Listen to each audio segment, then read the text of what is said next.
menyedon ni kalian mentang cat bau runyan hanane pegah lamdan runyan kater gelincir nyosa bayang runyan tapi menyokani pegah pokoknya wate don itu bayang buno mentang cat uro kalau gelincir nyoha nasa ke sunat duhur hanan pegah sapu kadang-kadang ibu runyan lan bayang wate kagli azan kagak pikir konya kadan laule ke kata ijtihad wate ke ijtihad wate dumpa je termasuk basuatan je ijtihad kajian digop tazan kaitan mangwate kaji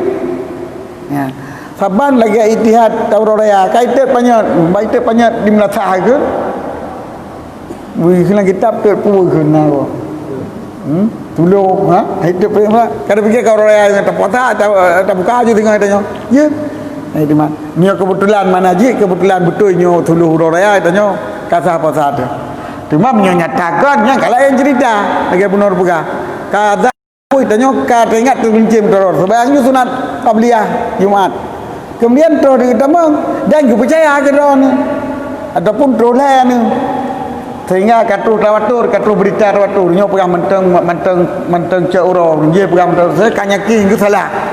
nyan parah itu mayang sunat lah matinya entah sembayang mana tahu pegang kan salah betul anak pupu cuma yang berbeda pegang hana azan yo gelo tamang wa wate ke madin penting dah baik azan gelo tamang wa tamang wate jina jiem mesti dah kalau jiem pukul 12 lewat 15 minit mutulih lihu bak imsakiah mana imsak ba hisab ba adi hisab ba jadual sembahyang kan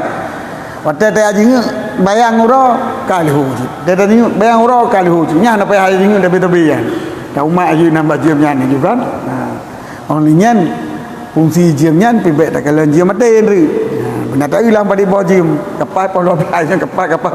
ini padu kapai sebab ahli samnya kali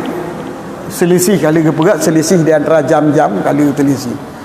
maka yang perlu pegang tamat dia dihisab adalah mahal ijtihad tempat ijtihad punya mukhalafah dengan wakil dengan kejadian tetap ansah